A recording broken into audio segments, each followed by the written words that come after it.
Hello, welcome to my channel, and now I will show you how to do factory reset on your Samsung Galaxy A7 phone.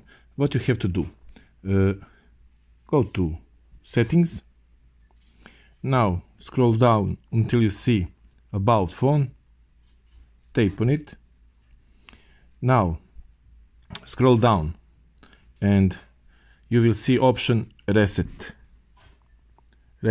and that's under looking for something else. So we want to reset, tap on reset. Now choose option factory data reset. Phone warning as that all will be erased. If you want to erase, and we want, tap on reset.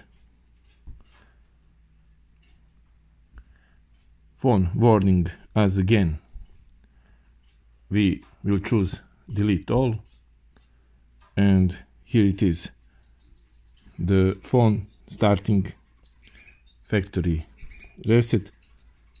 Turn off, the phone will be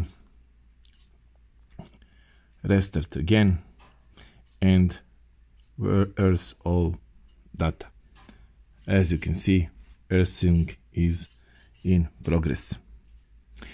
Okay, thank you for watching this video. If it was useful for you, please like it, share it, and of course leave me the comment in the comment section below. It means a lot to me, and see you soon with new tutorials.